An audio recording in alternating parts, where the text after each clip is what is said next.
आज हम पढ़ने वाले हैं इकोलॉजी। ये अपना थर्ड लेक्चर है। फर्स्ट लेक्चर के अंदर हमने साइंटिस्ट करे थे। सेकेंड लेक्चर के अंदर हमने लाइट और जोन जो है लेक के सारे जोन्स हमने करे थे। एंड आज हम करने वाले हैं टेम्परेचर और कुछ रूल्स करेंगे। सो टेम्परेचर क्या होता है? मैंने लिखा है it is a degree of hotness और कोल्डनेस ऑफ अ सब्सटेंस, कि कोई चीज कितनी ज्यादा गर्म है और कितनी ज्यादा ठंडी है हम किससे मापेंगे? From the temperature. Okay, so that is the temperature. अब टेम्परेचर किसी एरिया का या फिर आप बोलो कि कहां पर आप रहते हो, टेम्परेचर का क्या आपके ऊपर फर्क पड़ेगा? मान लिया कि अगर आप ऊंचाई पर रहते हो, लाइक आप रहते हो नॉर्थ पोल वाली साइड रहते हो या साउथ पोल वाली साइड रहते हो, तो साउथ पोल में टेम्परेचर कम होगा, नॉर्थ पोल में ज्यादा होगा। ईस्ट में रहते हो या वेस्ट में रहते हो, फिर डिपेंड करेगा कि सूरज की रोशनी कितनी कहां पर पड़ रही है। उसके बाद में टोपोग्राफी, कि जहां पर टेम्परेचर ज्यादा होगा वहां की सॉइल कैसी मिलेगी, वेजिटेशन, वहां पर आपके कैसे प्लांट्स उगेंगे। तो ये सब किसके ऊपर डिपेंड करते हैं? टेम्परेचर के ऊपर। तो ये था अपना फर्स्ट फैक्टर। ओके, अब क्वेश्चन कहां से आएगा? बड़े हो गए टेम्परेचर तो क्वेश्चन पूछेगा नहीं सीधे सीधे। पहला है लैप्स रेट। तो लैप्स रेट क्या होता है? सुनो, हाइट के साथ साथ में कितना आपका टेम्परेचर बढ़ता या घटता है वो लैप्स रेट कहलाता है। मान लिया आप यहाँ से जम्मू कश्मीर चले गए तो कितनी आप ऊंचाई पर गए तो कितना आपका टेम्परेचर ऊंचाई के साथ में घटा, वो हमें बताएगा लैप्स रेट। कैसे? Like it is a vertical temperature gradient. Vertical temperature gradient अब हमने पढ़ रखा है, फिजिक्स में हम पढ़ते हैं कि ग्रेडियंट का मतलब क्या होता है। जब किसी भी चीज को आप किससे, डिस्टेंस से डिवाइड कर देते हो तो वो ग्रेडियंट बन जाता है। लाइक अगर प्रेशर ग्रेडियंट है तो आप प्रेशर को डिस्टेंस से डिवाइड कर रहे होगे, अगर फोर्स ग्रेडियंट है तो फोर्स को डिस्टेंस से डिवाइड कर रहे होगे। ठीक ऐसे ही टेम्परेचर ग्रेडियंट का मतलब है कि कितना टेम्परेचर आपका पर किलोमीटर पर मीटर क्या कर रहा है, आपका डिक्रीज कर रहा है या इंक्रीज कर रहा है। So लैप्स रेट क्या होता है? It is a vertical temperature gradient on the earth surface. कैसा है ये आपका? लैप्स रेट आपका वर्टिकल टेम्परेचर ग्रेडियंट होता है। ठीक है, जैसे मैंने एग्जांपल लिखा है 6.5 डिग्री सेल्सियस पर 1000 किलोमीटर, यानी कि पर 1000 किलोमीटर पर मान लिया कि आपका टेम्परेचर 6.5 डिग्री सेल्सियस क्या कर रहा है? डिक्रीज कर रहा है, तो वो लैप्स रेट हो जाएगा। नेक्स्ट अगर मैं बात करूं, we have covered the lapse rate. Now the second point is cardinal point. So what is the cardinal point actually? So it is the minimum effective. देखो मैं तीन टर्म बोलूंगी यहाँ पर कार्डिनल पॉइंट के लिए। कार्डिनल पॉइंट टेम्परेचर से related है। अब कैसे?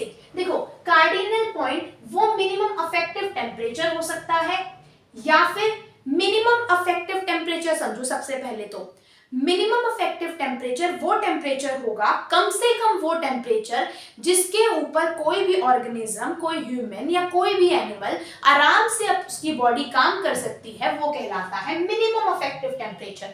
मान लिया कि मेरी बॉडी 5 डिग्री सेल्सियस तक आराम से काम कर सकती है, तो वो मेरा मिनिमम इफेक्टिव टेम्परेचर हो गया। मैक्सिमम मान लिया मेरी बॉडी 40 डिग्री सेल्सियस तक काम कर सकती है, तो वो मेरा मैक्सिमम इफेक्टिव टेम्परेचर हो गया। ठीक है, तो कार्डिनल पॉइंट क्या होता है? मिनिमम इफेक्टिव टेम्परेचर या फिर मैक्सिमम इफेक्टिव टेम्परेचर।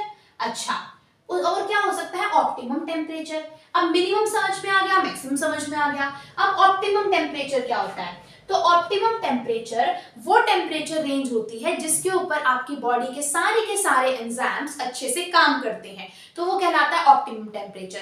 तो कार्डिनल पॉइंट की डेफिनेशन को डिस्क्राइब करते हुए आप लिख सकते हो कार्डिनल पॉइंट वो टेम्परेचर होगा। अब वो टेम्परेचर मिनिमम टेम्परेचर भी हो सकता है जिसके ऊपर आपकी बॉडी अच्छे से काम करे, वो मैक्सिमम टेम्परेचर भी, यानी फर्स्ट डेफिनेशन क्या लिखोगे कार्डिनल पॉइंट में?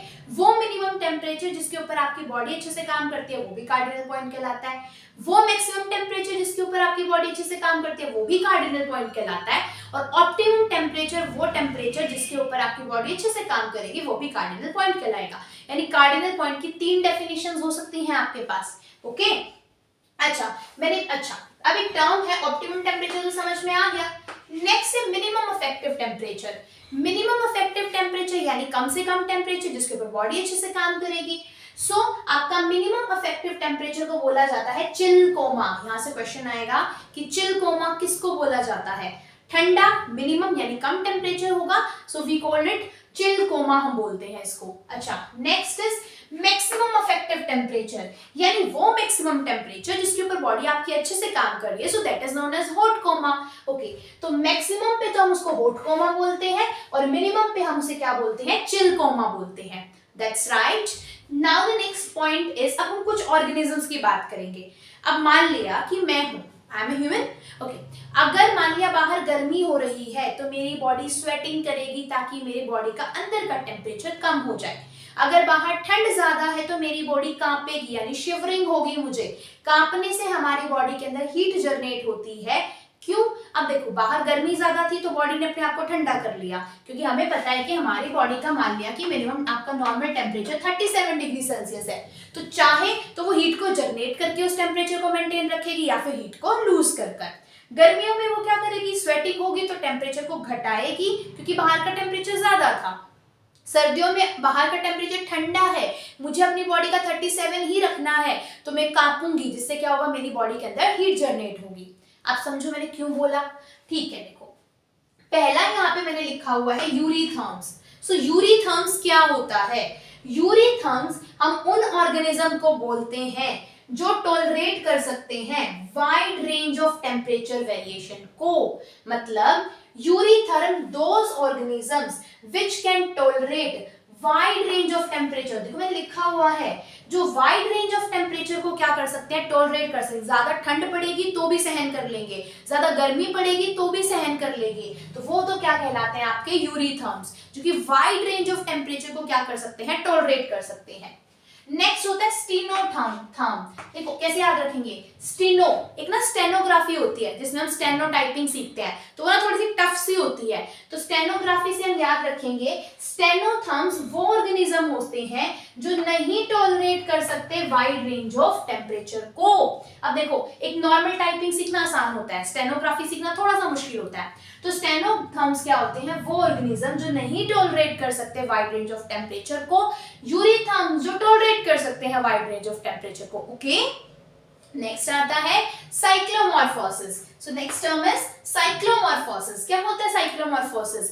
जब आपके आसपास में टेम्परेचर चेंज हो, टेम्परेचर कम से गर्मी आती है, सर्दी आती है, तो टेम्परेचर चेंज होता है ना, यानी कि जब कोई ऑर्गेनिज्म सीजनल वेरिएशन के साथ में अपने बॉडी की शेप को ही चेंज कर ले, तो वो कहलाता है साइक्लोमॉर्फिज्म।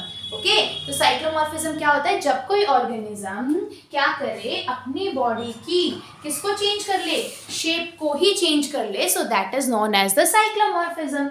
अब कौन करता है साइक्लोमॉर्फिज्म? साइक्लोमॉर्फिज्म करता है डेफनिया नाम का एक ऑर्गेनिज्म। कौन? डेफनिया, डेफनिया बोलते हैं इसे। सो डेफनिया नाम का एक ऑर्गेनिज्म होता है जिसकी बॉडी की शेप चेंज होती रहती है सीजन्स के अकॉर्डिंग, और इस टर्म को हम क्या बोलते हैं, साइक्लोमॉर्फोसिस। कैसे याद रखेंगे, साइक्लो, साइकिल में कुछ ना कुछ चेंज होता है, मॉर्फिज्म से मॉर्फोलॉजी, आपकी बॉडी की शेप साइज चेंज हो रहा है, हमारी का नहीं, डेफनिया का। ठीक है, तो वो गया आपका साइक्लोमॉर्फिज्म। किसकी वजह से? सीजनल वेरिएशन की वजह से। ओके, अगर इसकी टेलीग्राम पेज तो नहीं है, बट इसका अगर आपको पिक चाहिए तो मैंने एफबी पेज के ऊपर डाला हुआ है, क्लासीलेरा के एफबी पेज के ऊपर। ओके, नेक्स्ट आता है आपके पास में कुछ रूल्स है हमारे पास। ये रूल से पहले रूल ही कर लेते हैं। पहला रूल है आपका जॉर्डन रूल। जॉर्डन रूल क्या कहता है? जॉर्डन रूल ये कहता है कि जो किसी भी ऑर्गेनिज्म की जो ग्रोथ होती है वो ज्यादा होती है ठंडे एरिया के अंदर as comparison to warmer area. हम सोचते होंगे कि गर्मी में ज्यादा ग्रोथ होती है, बट नहीं, ज्यादा ग्रोथ होती है आपकी किस एरिया के अंदर, कोल्डर क्लाइमेट के अंदर। सो जॉर्डन से कैसे याद रखोगे, क्रिसमस जब हमारा आता है तो क्रिसमस कौन मनाते हैं, उन लोगों के नाम होते हैं ना, जॉर्डन वगैरह होते हैं हमारे पास में। ठीक है, मेरे ख्याल में 7 दिन के लिए रखी है। हाँ,